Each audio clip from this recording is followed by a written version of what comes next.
everyone. Welcome back to Houseplants Gone Wild. My name is Kelly. I wanted to do a video today on a houseplant order that should be coming. I was originally told yesterday, then today, and then Monday, and now apparently I got an email saying that it's out for delivery, so fingers crossed. But while I impatiently wait, I was going to do a typical morning routine sort of care video of what my morning consists of, how I water, just while I wait for my plants to arrive. I did an order from Plantsome.ca, a new Canadian houseplant company.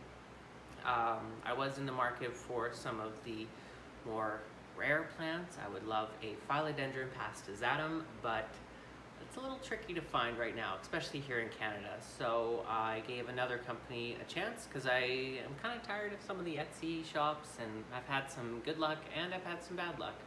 So we'll see how that goes, and I'll do an unboxing video later on. Thanks again, and hope you enjoy.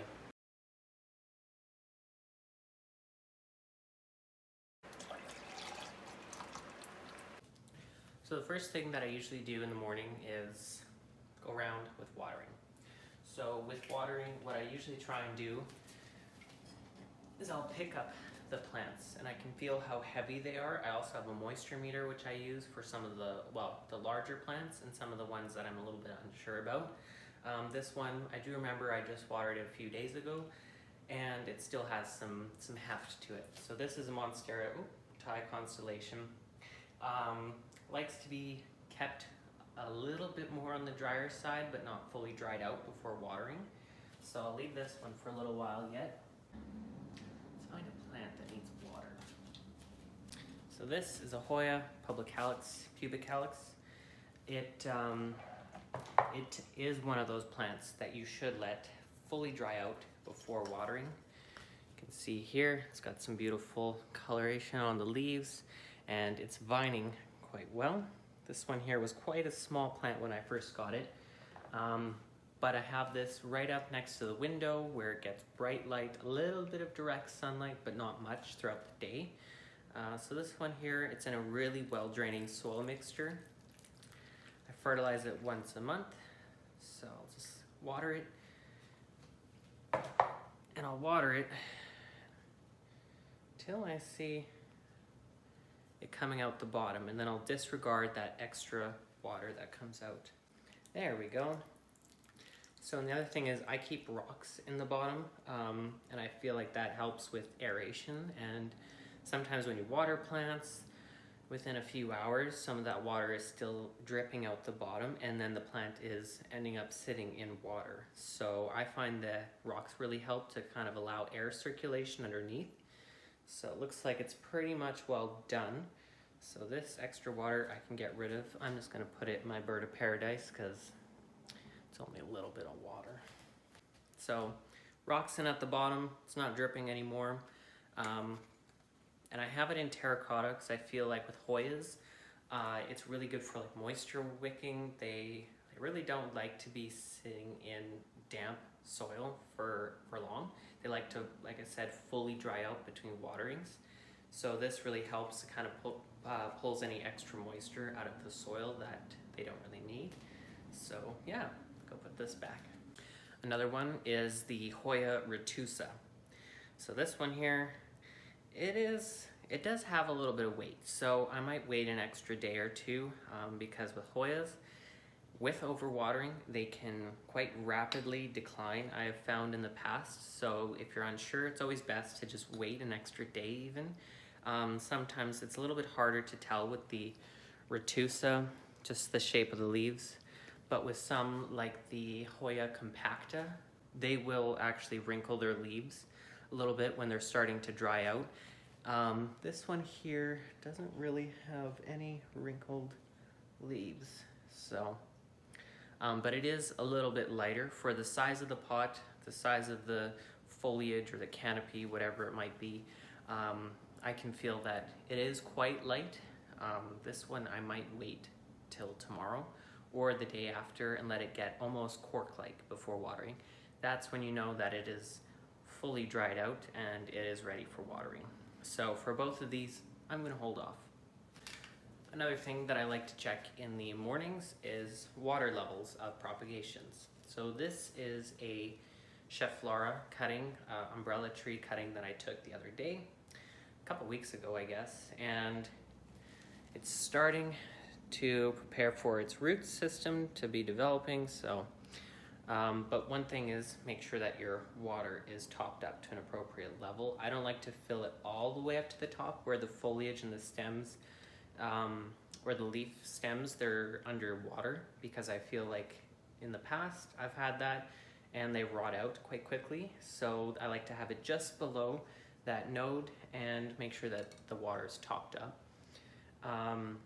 I do also add a little bit of plant food. I think I threw it in one of my previous videos, but it just helps with a little bit of nutrients. If it's starting to put out water or roots, within the water it has a little bit of nutrients.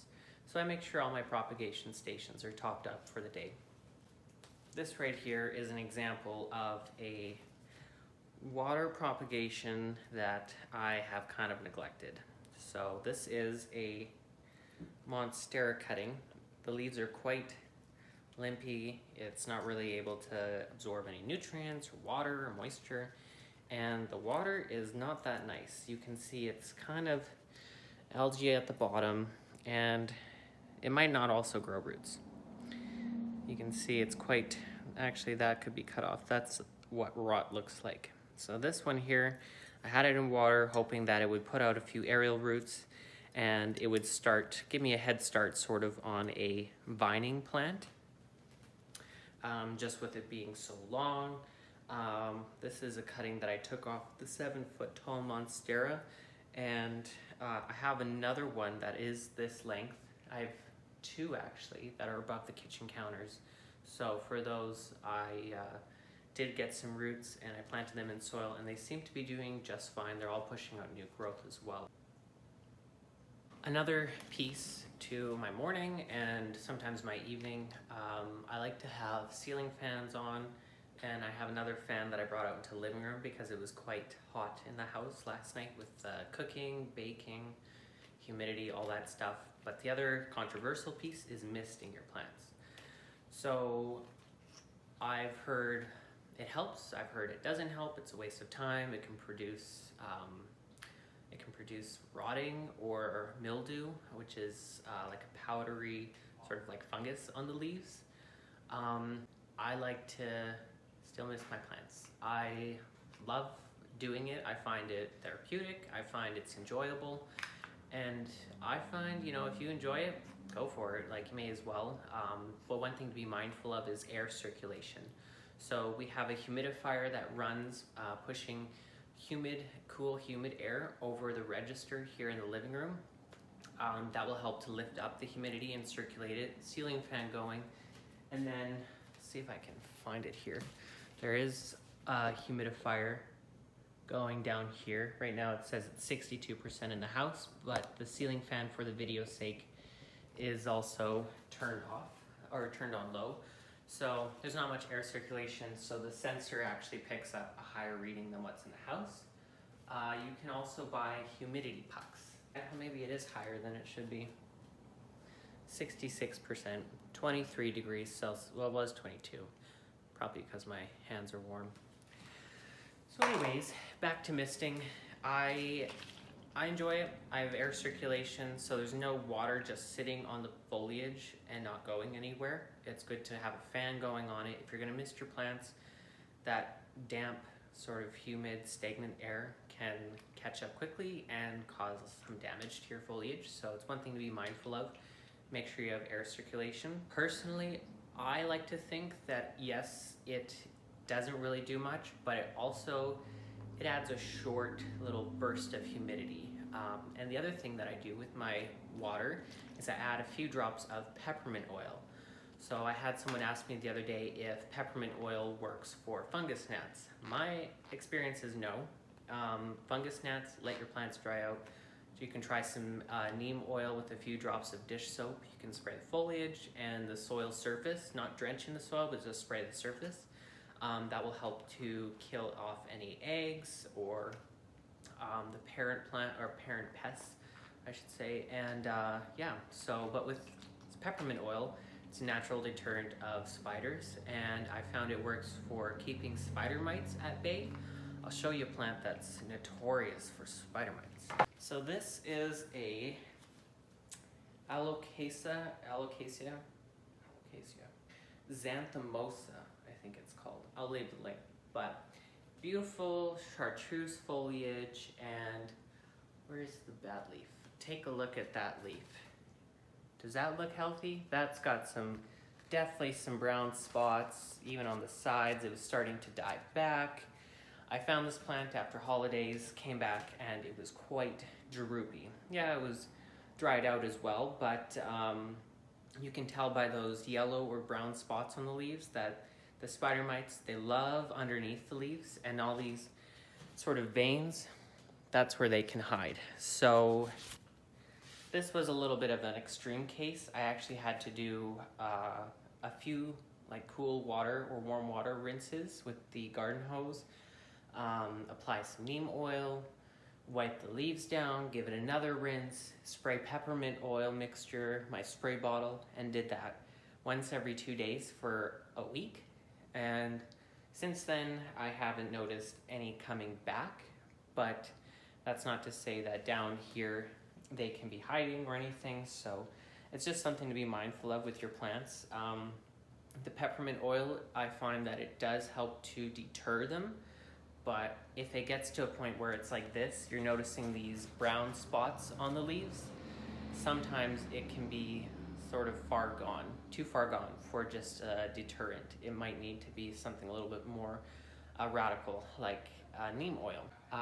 Yeah, so for this one here, when I miss the plants, my spray bottle's empty, so there we go. So I'll mist a little bit on the top of the foliage, but one thing you want to do is reach underneath, spray those leaves. I did also step up my misting game. So with misting so many plants, I got tired of constantly squeezing and refilling that little bottle up, because I go around and I mist my plants almost to the point that they're dripping with water. But when doing this, like I said, I make sure that I have good air circulation. What that I bought, one thing I bought off Amazon is this. So this is, our neighbors give us some funny looks because it looks like I'm spraying pesticides throughout the house. But it's handy, I can just carry it on the side. This is a little extreme, I know, but it's handy for reaching the up top plants. You just spray away. You can just kind of move quickly, and you can adjust the nozzle. I have it on more of a finer mist because I don't need a jet stream of moisture going or water going at the plants. So I'll just mist a little bit, being mindful, try not to spray your walls too much. Get behind the leaves a little bit, and sometimes with these moss pulls, I'll just give them a little spray. It just kind of adds moisture a little bit to the moss pole. So for the Monstera addisoni that I have, it is on a moss pole just like this, a little bit skinnier. But I do also try and mist that one once every 2 days. And with that moisture in there, when the plant is climbing up, because it's a epiphyte, crawls up plants in nature, it will send its roots, the aerial roots, instead of hanging down, they'll actually dive into the moss pole and they'll mount the plant along the side of the moss pole, or in nature the tree or whatever it's climbing up. So it's a good thing to make sure that that's misted.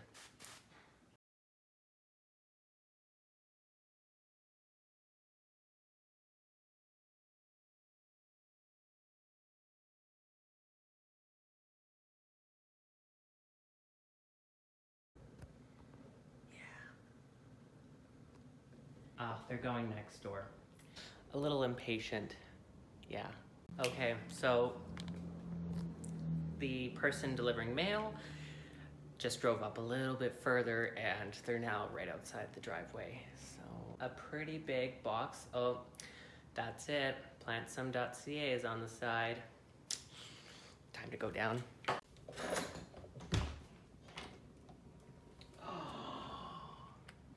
This is exciting. Trying to find good lighting right now is a little tricky, so I'm doing my living room floor. I need my coffee. Okay, I hope you guys can see me okay. So, this is, I'm pretty sure, one of the plants that kind of got skipped on the order and it was late. And to my surprise, it's the first one here. The other box has, I think, 3 plants in it. And some of them are much more, actually I think all of them are much more delicate than this one. So, on my car keys, I keep my propagation scissors in case I'm in like a hotel and I ask for cutting, or a restaurant or a bank, anywhere I go usually, and I find like a nice, I don't know, ficus elastica. But let's give this a try. So once again, this is my first order from Plantsome.ca. They're based out of Vancouver, and I wanted to give them a try. Something different than Etsy. I've tried some higher end places. Like I said before, I was really hoping to find like a Philodendron passatum, but that's out of the question right now. So hopefully you can see me. I'll try and scooch back a bit. Okay, here we go. That's cute. That is really cute. Okay, carefully slide it out. Oh, look at that, like a glove. Okay.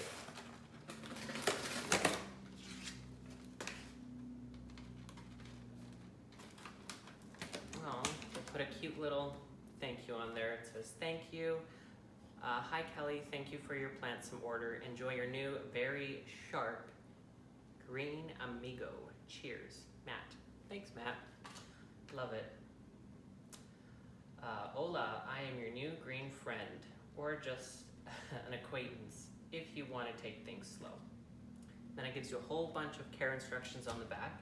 And luckily they put unpack carefully, very sharp, which is good to know because, I mean, if you're getting this as a gift and you don't know what it is, you want to be cautious. And they put a little cut instruction here, so that way it makes it easier for impatient beings such as myself. Oh, and on the back.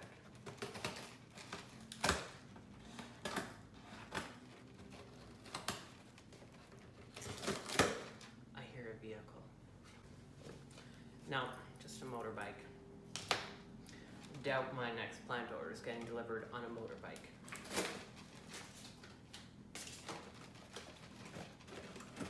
Well packed.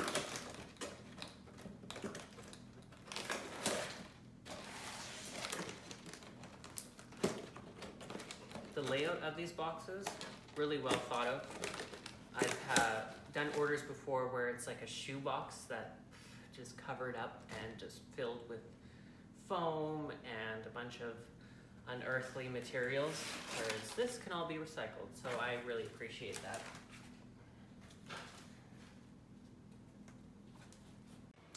Okay, so I kind of had a little bit of a mix-up with my video editing. So I used this little remote, accidentally sat on it, and it ended up recording what I meant not to record and not record what I wanted to.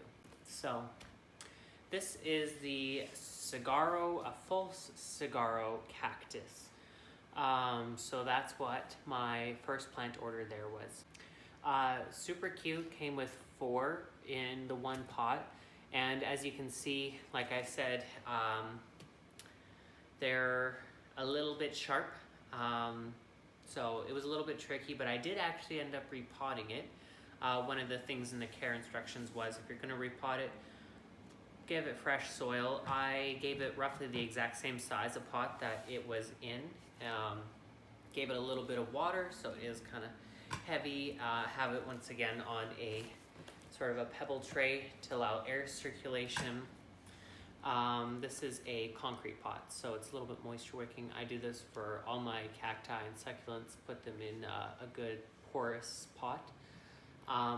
But yeah, for this one, super excited. Can't wait to see it get a little bit taller. I will say that with repotting your cacti, it's nice to have a plastic pot that you can flip upside down and put over top. You can use gloves. I have some pretty thick rubber coated gloves that I've used before for some, but for these long sharp spines, I find using the upside down pot method kind of works better, where you just flip one upside down and then flip this whole plant upside down and take it out of its original pot. That way you're basically holding on to it from the spines, but you have to be careful not to squish it or be too firm with it, because it can break a lot of these off. And yeah, so on to the second portion of this video. So it's now Monday, and the last of the plant order finally arrived. I was quite impatient over the weekend, but here it is. So I got a box cutter, make it a little bit easier. So I'll start with the top. I believe they stacked the plants on top of one another to sort of save room or save a number of packages. Okay, ready for this? Sorry, the camera's a little bit of an off angle, but it's hard to fit this in frame.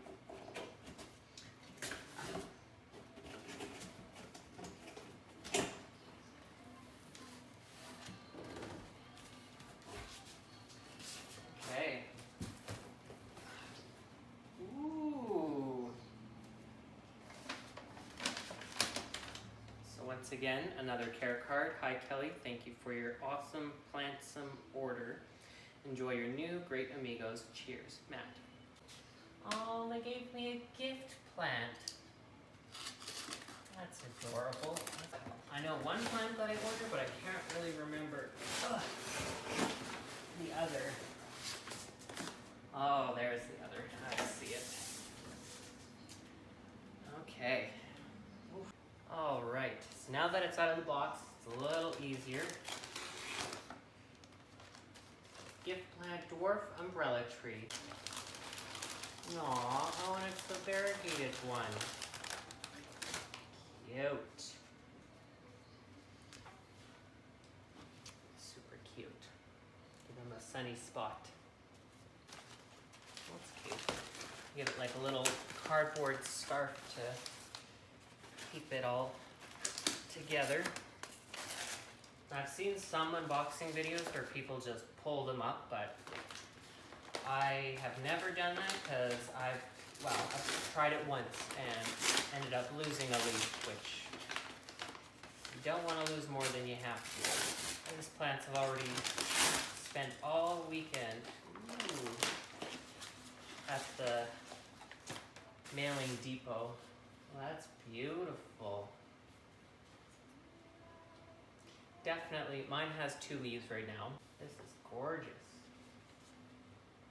Wow. A little bit of a yellow leaf, but it is the older leaf at the bottom here, so could be from the stress of traveling, or with the yellowing, a little bit of drying out, usually overwatering, but it's quite dry, so I'll be sure to give these guys some fresh water and get them placed pretty soon here, so that way they can start acclimatizing to the place. This one I will just pull straight up because of its hanging basket. Oh wow, ooh, there goes a leaf. So this is the Philodendron Cordatum, or the green heartleaf Philodendron. A little bit of tangling here, but I'll get that sorted out afterwards. Gorgeous. Beautiful, nice dark green leaves. They're really good for trailing or climbing up if you want. This plant, once again, kind of a last minute idea. Just trying out the new online order from the new store Plantsome. Wow. Gorgeous. So yeah, nice hanging basket. I'll probably leave it in its pot, but I will take this upper portion off and set it in a pot on probably on a counter or on the ledge, so that way it can kind of vine down. Beautiful. I don't know if I showed a close-up of this. This is the African mass plant. I believe they also call them Amazonica. There is a version which is possibly what I have, the poly, which is a smaller form. They don't get quite as big. So from what I've experienced, between the two, it's kind of hard to tell. So, and the last plant here. This will be a little tricky. Getting out of the box, I think. Oh yeah. Same as the cactus, same sort of box setup here.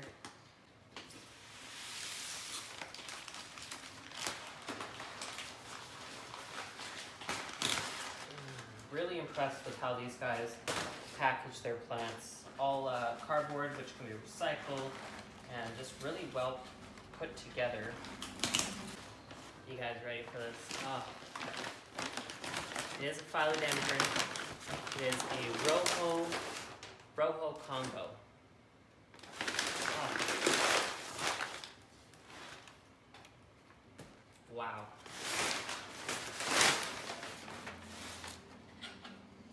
Beautiful. That's gorgeous. A lot bigger than I thought. We'll find a spot for you. I can see that the leaves, it's putting out a new leaf. They come out as a red sort of spear, and then as it unfurls, it turns to more of a burgundy, and then eventually just a deep green. I've had some friends that said, oh, I have that same plant, and they are becoming more common. Not really a rare plant, I should say. It's just not one that a lot of people, I guess, are looking for. Also with its size. This is the Imperial Red. Leaves much like it. They come out sort of a red spear, turn more of a burgundy, and then eventually a green. But you can see the stems, they're a little bit shorter. It stays more of a compact plant, whereas this other one, it's a little bit less on the compact side. You can see there is a new leaf coming out here. It's wrapped up in the current leaf. See if I can get that off without, no, probably just let it do its natural thing. And then eventually, you know, they lose their sort of like a sheath that they come in, the new leaves. In comparison to myself, it's about waist height. Man, I just can't get over these leaves. Gorgeous. Wow. So that's about it for this little episode here of Houseplants Gone Wild. Because this is a new plant and this is a new plant, I will be updating it as quick as I can on the website houseplantsgonewild.com. When I usually get new plants, I try to put in a little bit of info about it. But the one thing is, these are new plants to me, and from what I've put on my website is personal experience. So I do my research. I watch other YouTube videos on different channels and different sort of plant enthusiasts. But I find that when I'm getting a new plant, I try and wait a little bit before I upload it to the website, just so that I can get used to it, it can get used to me and the environment that it's going to be in. Right now it's a bit of a cloudy, rainy day, so in the living room here there's no direct sun, so I can sort of let them get a little bit of extra light in right now, you know, get the potting situation figured out, and then eventually I'll have them placed throughout the house and I'll share those placements. Hope you guys enjoyed. Really excited. I was so looking forward to making one of these videos. I've only ever done one other unboxing video, which is my what was it? Oh yeah, Pink Princess Philodendron. It's just up top. So, yeah, really excited. Once again, like really great company that I've ordered from, Plantsome.ca. They're a new Vancouver company, and they've packaged really well. The plants all look super healthy. Yeah, and price-wise, you're definitely getting what you paid for. It's, like putting in like a cute little gift plant, that's adorable. A little variegated Flora, so I'll have that guy put maybe next to my big one. That would be cute. Little variegated versus the regular non-variegated form. We shall see. But once again, thanks for watching. My name is Kelly, and this is Houseplants Gone Wild.